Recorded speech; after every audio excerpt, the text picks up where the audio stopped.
All right. This is my breakdowns and predictions for UFC Fight Night Jared Cannonier versus Caio Borralho. But first, we're going to go over UFC 305, do a quick little recap. This is my second time filming this video because I got my new mic, and I filmed like an hour-long video only to find out that it didn't really record the audio. So this is my second time through this.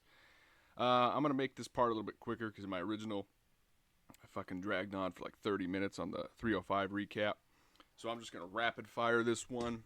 So as you can see, I have the hits and misses here.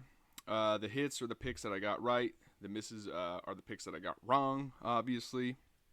So the ones I got right were Kanan Song, Tom Nolan, Jack Jenkins, Casey O'Neill, and Rosenstrike. And the misses were Stuart Nicole, Josh Kulabau, Junior Tafa, Li Jingliang, Gamrot, and Izzy. So let's just go over these real quick. So Kanan Song, he won by decision, kind of beat the shit out of Ricky Glenn. I did think he was going to KO him. Didn't get it done. Not the most impressive win, but hey, it's a win. Is what it is. Tom Nolan, it's kind of same situation. Came in, I think, minus 1,200, something crazy. Tom Nolan ain't that guy. I think moving forward, I would not be surprised if he's going to be the underdog going into his fights, especially if the competition gets better. Not the most impressive performance.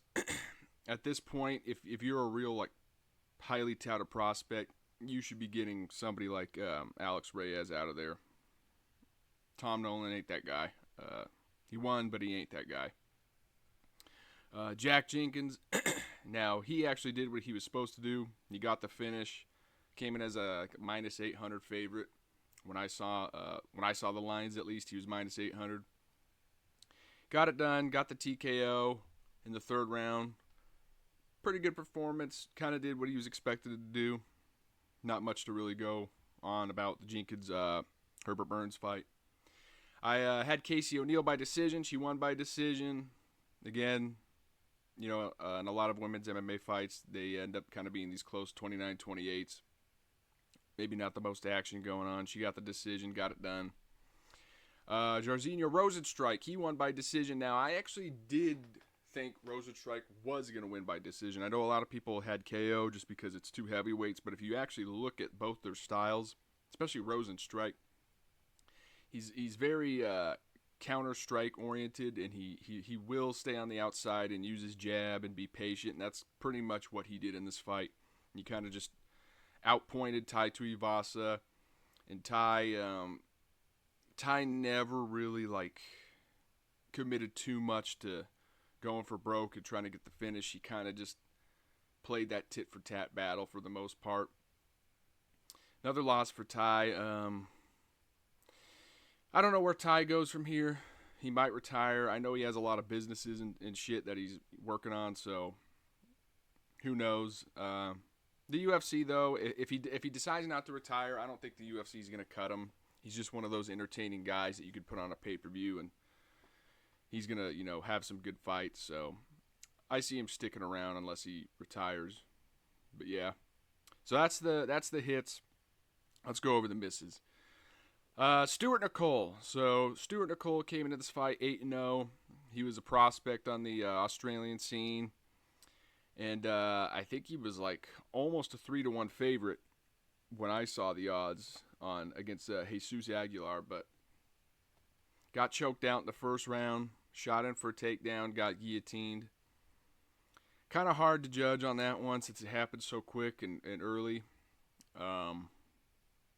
It's always the risk when you pick these undefeated prospects coming into the UFC, making their debut. The UFC seemed like they knew what they were doing with this one, and they were trying to get Stuart Nicole a win. But look, man, if someone's had 3-4 fights in the UFC and you're making your debut against them, I don't care how clean your record looks.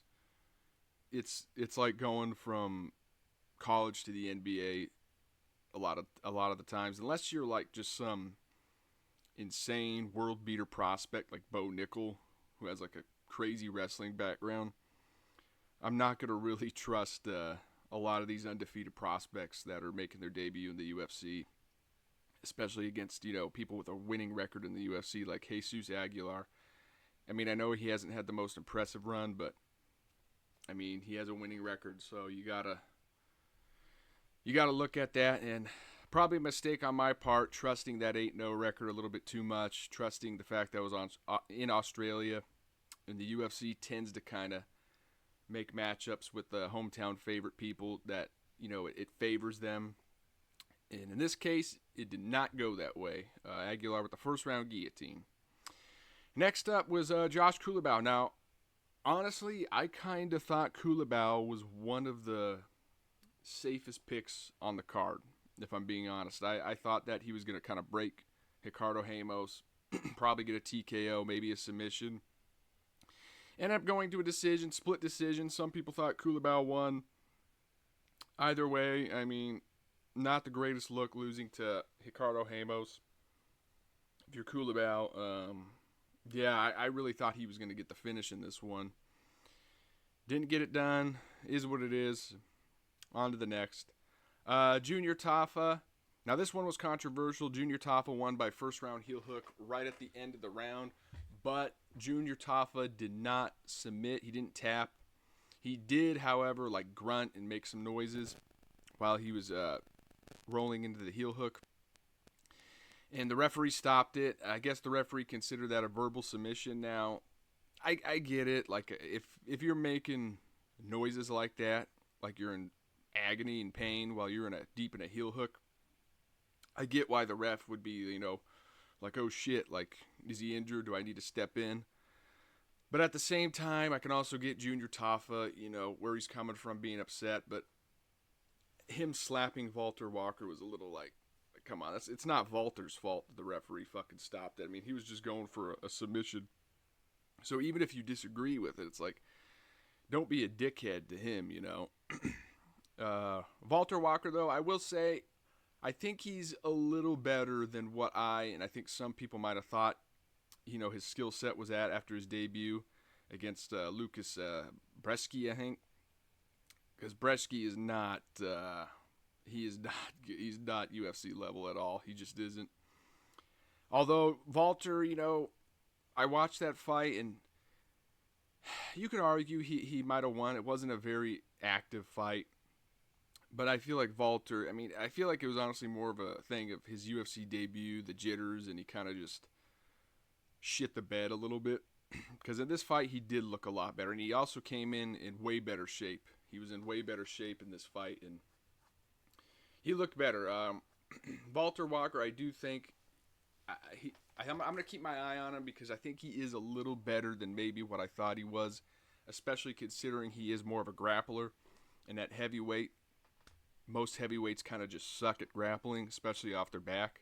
So that's something to kind of keep your eye on with Walter. If he can improve that grappling and he keeps going to it, he could cause some issues at heavyweight. So on to the next one. Li Jingliang. Now, this was the big dog I had on the card. I was not confident in him at all because of the layoff, but I was like, you know what?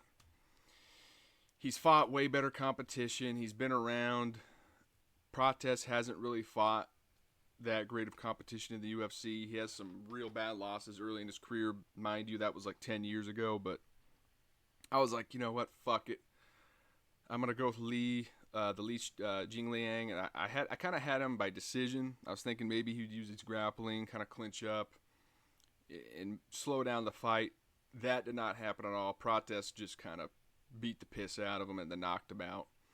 Great win from Prates. He's legit, especially on the feet. He is legit. And, that was a risky pick, but I was like, you know what? If I'm going to pick a dog on this card, I'm going to go with the experienced guy and Li Jingliang. I also had Casey O'Neill, but she was barely an underdog, so I don't even really consider that a underdog win. But, Gamrot. Next one, Gamrot. Now, this one, Gamrot, for me personally, I thought on the main card was probably the best lock. I really did. I thought Gamrot was going to wrestle fuck Dan Hooker. Dan Hooker's a fucking dog because he kind of started off getting his ass whooped in that first round, to be honest. He got clipped kind of dropped down to a knee. He got taken down, and then Gamrot was kind of beating the piss out of him from full guard with ground and pound. And but then Hooker got up to his feet, and then towards the end of the first round, he cracked him with a left hook and rocked Gamrot really bad. Kind of closed off the round well, but probably still lost the round. But then in the second and third, Dan Hooker turned it up and kind of won those rounds based off of damage. They were still close. It wasn't like Dan Hooker was just, beating the shit out of them. They were close rounds, but Hooker, I did think, did enough in those second and third to get it done based off of damage. Gamrot, I've kind of thought this for his last few fights, but I feel like his cardio is like not as good as it used to be. He is really fatiguing in fights. And like the Jalen Turner fight, I know he took that on short notice, but he fatigued really hard in that fight. The RDA fight, he fatigued pretty hard in that fight. And this Dan Hooker fight, he fatigued really hard. And it's weird because I don't remember him like gassing like this in some of his earlier fights in the UFC. Like the Saryukian fight was a 5-round fucking scramble fest, and I mean he didn't look as tired in that as he has in some of these 3-rounders recently. So I don't know, man. Gamrot's good. He's a good wrestler, but I think he's like 33, approaching his mid 30s. At 155, you got to wonder if maybe age is starting to catch up to him a bit, because I feel like his performances have increasingly kind of gotten worse and worse and worse and worse as he's gotten a little bit older. Obviously, he's still good, especially when it comes to wrestling. But with today's modern day scoring heavily favoring damage over control, it makes sense why some of these strikers lately have kind of been winning these decisions in some of these close fights against these grapplers. I feel like that gap between like that heavy wet blanket wrestling style like Gamrot has and some of the Dagestanis have, I feel like the gap between the strikers is kind of closing. Like Poirier did way better against Makhachev than I thought he would, and I think most people thought he would. And recently it just seems like that gap is kind of closing, and fighters are starting to kind of slowly figure out how to deal with that Dagestani, pressure wrestling style. And I think we kind of saw that with Dan Hooker. Gamrot's not quite the same style, but he is a pressure wrestling style. Maybe not quite as heavy when he gets on top as someone like Makhachev or Khabib or maybe some of those other guys, but the pressure is still there. On to the next one. Main event. So I had Izzy. I thought Izzy was going to have an all-time performance. Didn't get it done. He didn't look bad, but I also feel like the commentary and some of the narratives, especially on like the Joe Rogan Fight Companion, they were all over Izzy acting like he was just beating the shit out of Dricus, and he wasn't. That fight was actually pretty close, and you could argue that Dricus may have been up at the scorecards at the time. I thought Izzy, he was doing better on the feet, but not by like a crazy wide margin. And also Dricus was always threatening with the grappling at some point. And he did get some takedowns, and he's the only one at middleweight that's been able to kind of successfully grapple with Izzy offensively. Derek Brunson tried, and he got knocked out in the first round, but he tried to take Izzy down, couldn't do it. Which in hindsight is actually really impressive, that performance, because look what Brunson did to fucking Dricus in that first round. Brunson, he kind of beat the shit out of Dricus in that first round. He took him down, and he was just kind of manhandling him, but typical Brunson fashion, he gassed out and got TKO'd. But still, in hindsight, Izzy's performances earlier in his career before he won the title actually look a little bit better now, in my opinion. That being said, I don't think Izzy's in his prime anymore. I think he's still good. He's probably even still good enough to win a title. He was maybe a round and a half away from winning the title again against Dricus. But I don't think he's quite the same guy. He doesn't seem to quite have the same sharpness and just snappy counter ability that he used to have when he first kind of came into the UFC. He is 35. He's had a shit ton of fights between kickboxing and MMA, and that's not like considering all the gym wars and sparring and shit that he's had to do. Again, I think Izzy's still good, but I don't think he's quite the same guy he used to be. He's just a little bit slower, doesn't react quite as well. And the big fuck up when he got finished was Izzy has this horrible habit of when he shoulder rolls, strikes, and tries to like slip out of the way and hide behind his shoulder, he turns so damn far over that he pretty much gives up his back, and that's exactly what he did in that finishing sequence. Dreykus caught him with a right hand. I don't think the right hand hurt him as bad as maybe the commentators thought. I think he just got hit with a nice right hand, was like, oh, let's not get hit with those again, and kind of started to shoulder roll and slip out of the way, but in doing so, he backed up towards the fence and turned so damn far over with his shoulder that he pretty much gave up his back. And Dreykus, if you watch the replay, as Dreykus is, clipping him with those right hands, he sneaks his other hand underneath Izzy's hip and prevents Izzy from squaring back up to him to face him. And he kind of just uses that hip and those punches to, use the momentum against Izzy and, push him forward and take his back. And then he kind of just tumbled forward, got his back, and then he submitted him. But the mistake came on the feet from Izzy. He has that horrible fucking habit of just really turning that shoulder over to the point where he almost gives up his back. And kickboxing and boxing, you can kind of do that and get away with it. But in MMA, especially against somebody like Dreykus, who's always capitalizing on these little tiny openings, you can't do that because he's going to take your back and he's going to fucking submit you. So anyways, that's the UFC 305 recap. Let's jump straight into... All right, here we go. Here's the Cannonier and Borralho breakdown. So the first fight on the card is between Kong Wang and Victoria Leonardo. Kong Wang is a kickboxer. She actually fought and beat Valentina Shevchenko. And she hasn't had a whole lot of MMA experience. She is 5-0.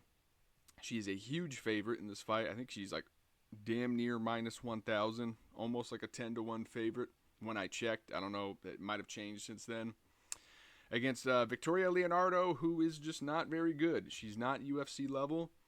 That being said, I do think these odds are way too wide because anytime you get like a really high-level striker or kickboxer and they, come into MMA and then they make their way to the UFC, if their grappling is shit, and they've been fighting cans on the regional scene who can't grapple and they've just been steaming them, and they actually fight somebody that can grapple even just a little bit, sometimes they get exposed. Now, I don't think that's going to happen in this matchup. I do think Kong Wang is going to probably beat her ass, maybe get a TKO, maybe a decision. Leonardo has been TKO'd by some women that aren't very good strikers. So, I imagine Kong Wang could get her out of there, but I don't know. Kong Wang doesn't really seem to be that devastating of like a power striker. Technically, she's very good, but yeah, I don't know. I do think Kong Wang's going to win, probably by TKO late, maybe decision, but the odds are way too wide. Victoria Leonardo, although she is not very good at all, if she can grapple even just a little bit, she might have a chance. That being said, based off of what I've seen, I don't think she's that good, and I think Kong Wang's going to probably run through her, to be honest. So I'm going to go Kong Wang. Maybe late finish, but probably a decision. I'm going to go Kong Wang. Next up on the card, we have, as we scroll up, we got Jacqueline Cavalcante versus Josiane Nunes. Now this one I'm really torn on. I do think Josiane Nunes is the better fighter in terms of her overall skill set, but she's 5'2". She is not a real women's bantamweight. She just isn't. Cavalcante's 5'8".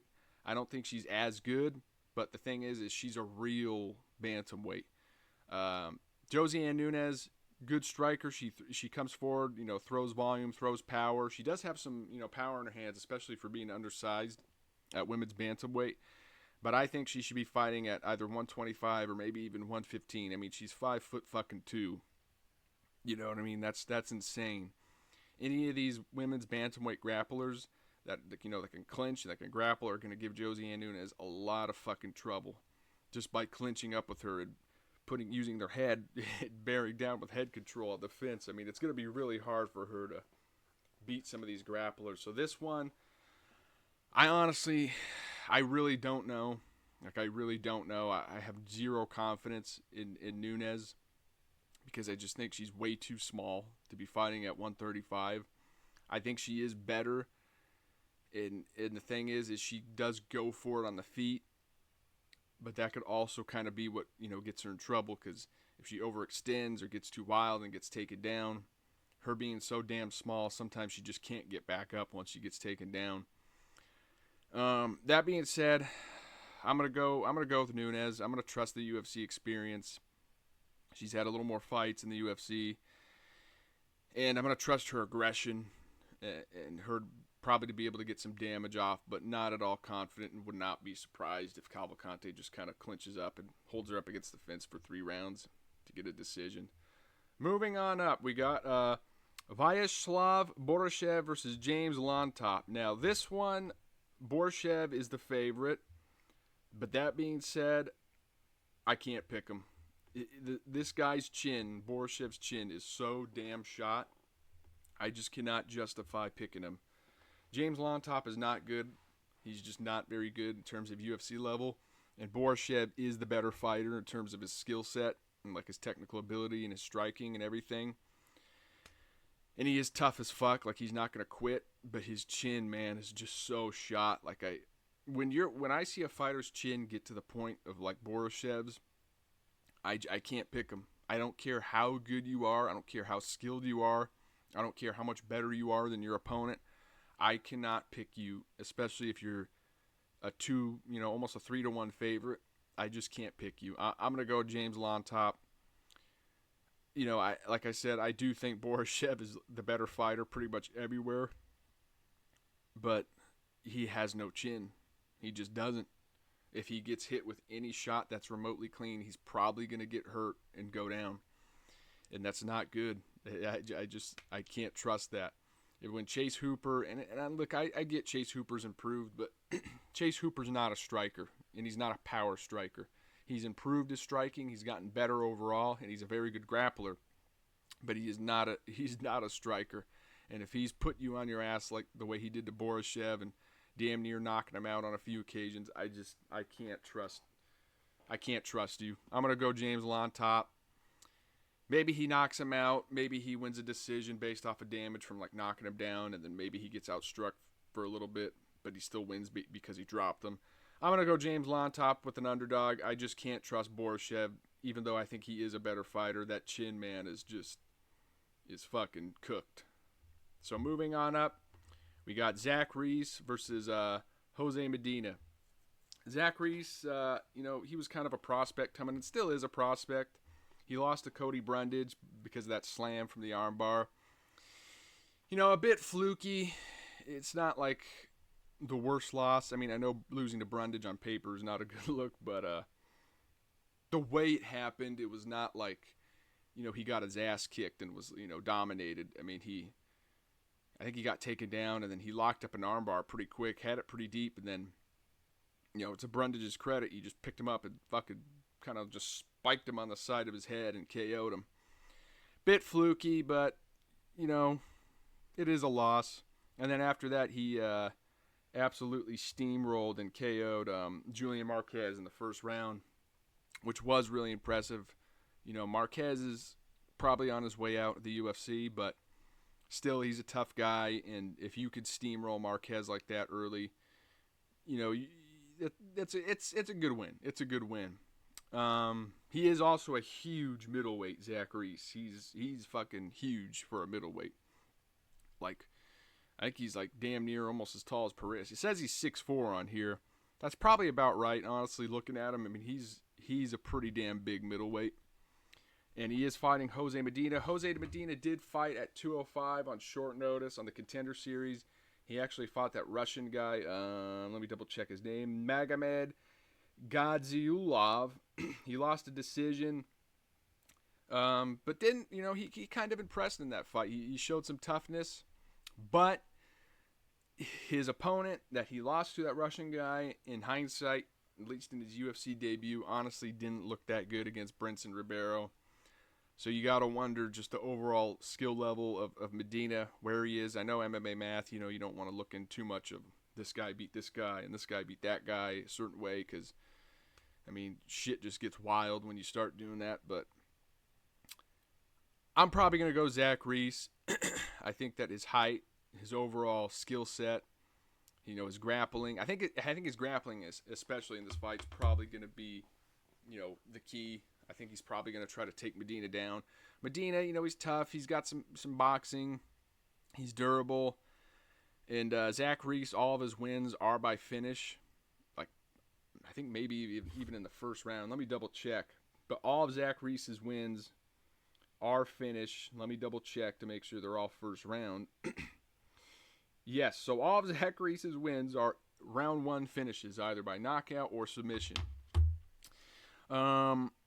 That could be a problem, though, because against some of these durable guys, if you can't get them out of there and you gas out and you have an adrenaline dump, you see it all the time. You see guys, they start off with a good first round, and then they hurt their opponent, can't get them out of there, and then they just completely fucking gas out, and then they lose 29-28.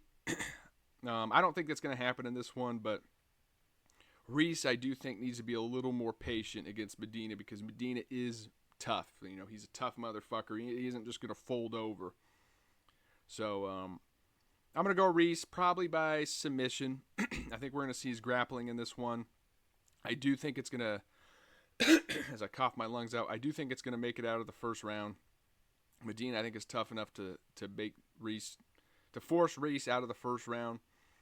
But I am going to go Reese by submission at some point, maybe second, third round. I think we're going to see his grappling in this one. So I'm going to go Zach Reese. Moving up, we have Danny Silva versus Dennis Bazooka. I'm going with Dennis Bazooka on this one. I don't think Danny Silva is all that great. Neither is Dennis Bazooka, but when I look at these odds, neither of these guys are like, there's not like a big gap and like oh my god, like Danny Silva's a potential top 10, top 5, and Bazooka's like not even a top 15. Like I don't see a gap in their skill set like that the odds kind of suggest. Danny Silva just came off a split decision win over Kulabau. Not the greatest win, but it is what it is. I'm going to go Dennis Bazooka as an underdog on this one. Strictly pretty much just because the odds, I feel like, don't really match their records. Again, Danny Silva I don't think is that crazy good compared to Dennis Bazooka. Probably a decision. Either way, whoever wins. But fuck it, I'm going to go Dennis Bazooka as the underdog in this one. Moving up, we got Edmund Shabazian versus Gerald Meerschaert. I've kind of gone back and forth with this one. Ultimately, though, I am going to go with Edmund. I feel like, although Edmund's kind of, fallen on hard times in his recent career, I still feel like his youth and his speed is going to be a big factor in this fight. Gerald Meerschaert, very good grappler, very good submissions. He has some striking, but he's not a striker. Like Edmund's a striker. This is pretty much a grappler versus a striker type of matchup. Edmund can grapple, though, a little bit, defensively. He showed that against Hermanson. He showed that a bit against Fluffy Hernandez, although he got TKO'd early. He showed that he has some takedown defense. I'm going to go Edmund. I think Edmund's going to be quicker. I think he's going to be a little bit sharper. And I'm going to probably go Edmund by decision. I could see him getting Meerschaert out of there. If Meerschaert gets desperate and starts to really rush things for the takedown or the clinch, I could see him getting cracked and getting hurt and put out of there. But I'm going to go Edmund by decision. I think Edmund's going to be a little bit sharper, a little bit quicker. And I think he's going to be quicker to the target.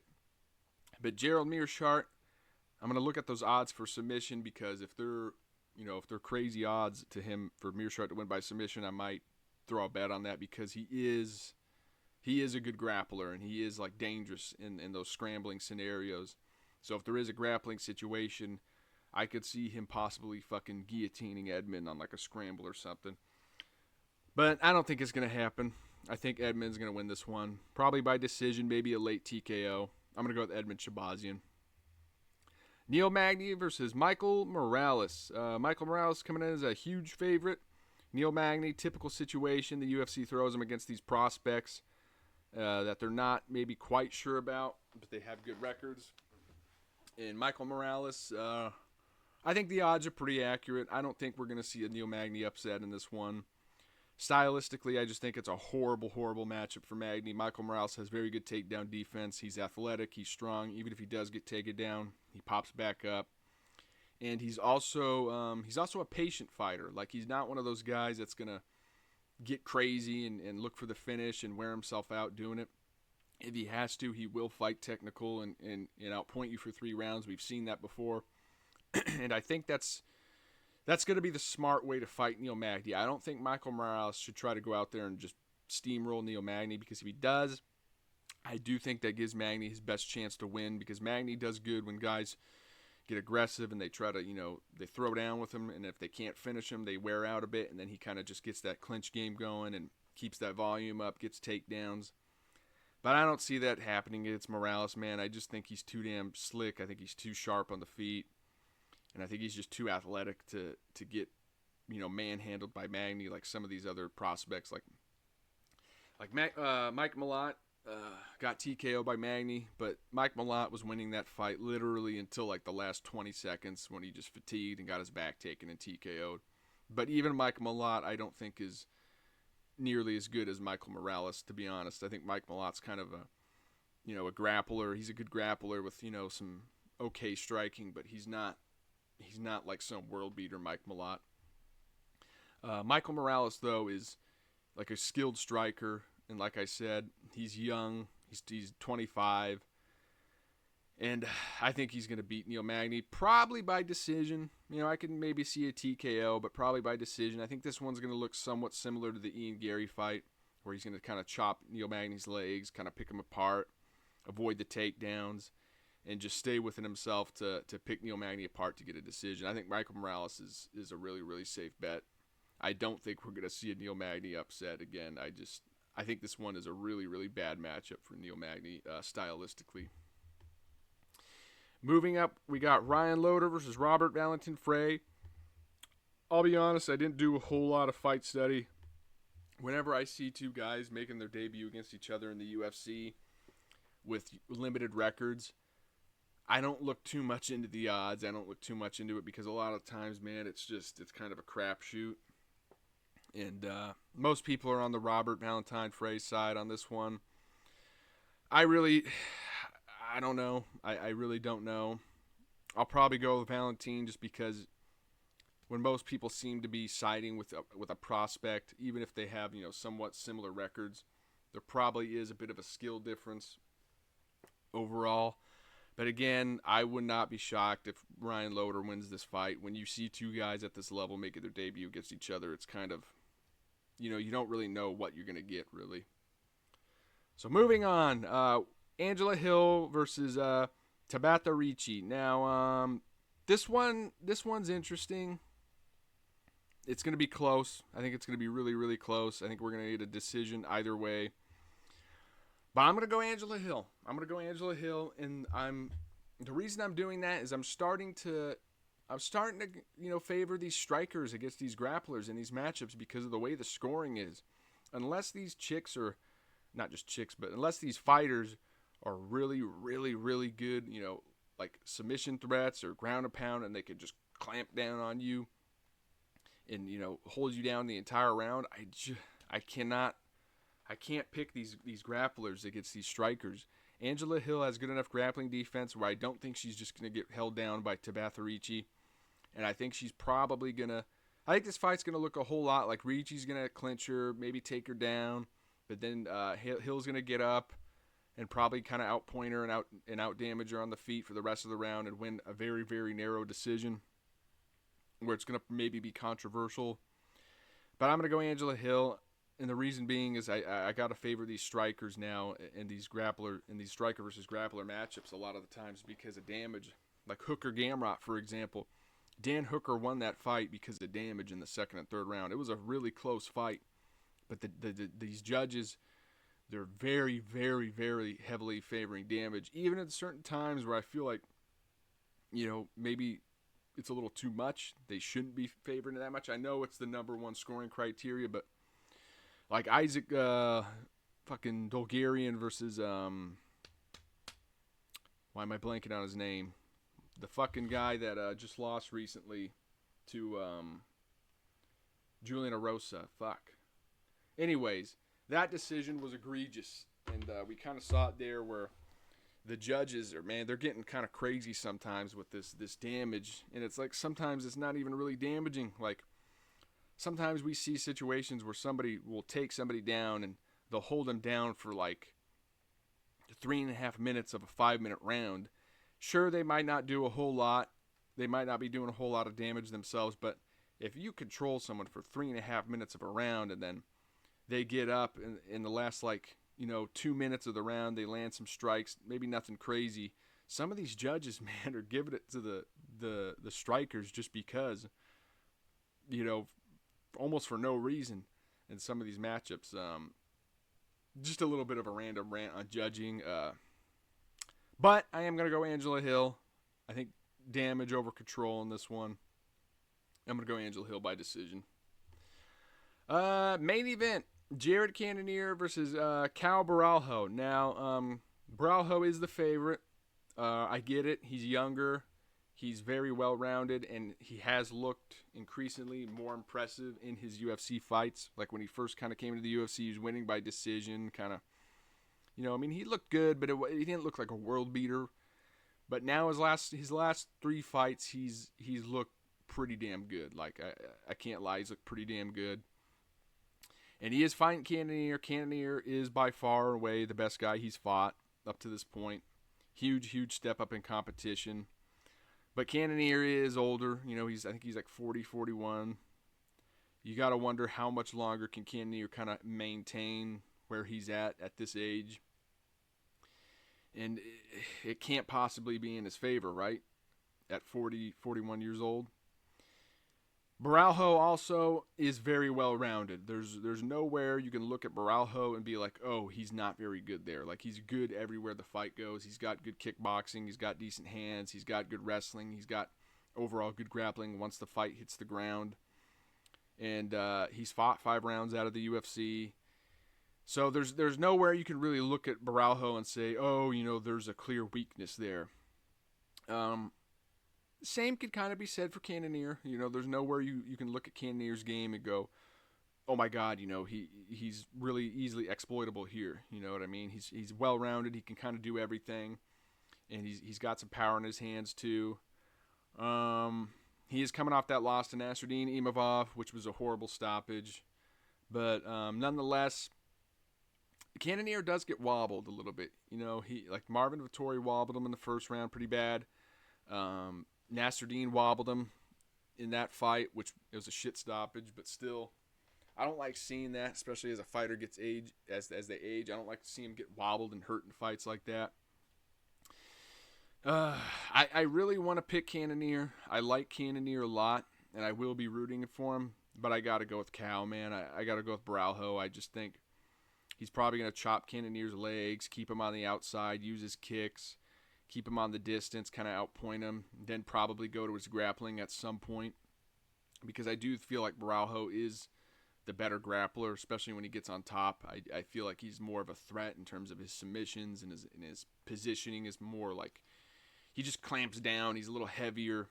Whereas Cannonier, he can take guys down. We saw that against Vettori, and he's got good ground and pound, but he's not the most dominant grappler in terms of like position and submission. Like, he's not gonna just fucking like get mount and clamp down on you and take your back and submit you. Like, that's not Cannonier's game. He will bash your fucking head in with elbows and ground and pound, but in terms of like control and submissions, that's not really Cannonier's game.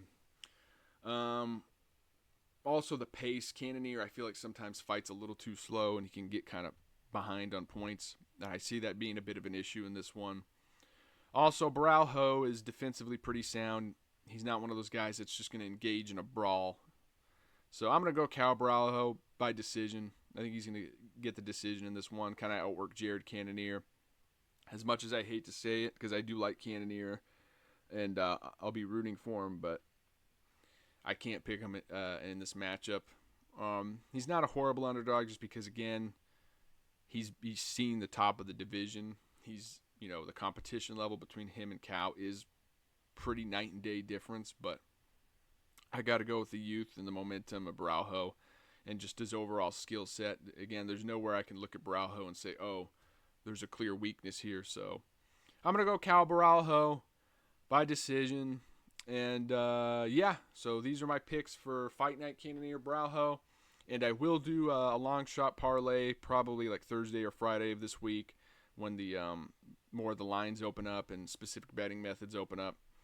But yeah, thanks for watching, and I will see you guys later at another point. Oh, and I also got a mic now, so the audio is better, as you could probably tell.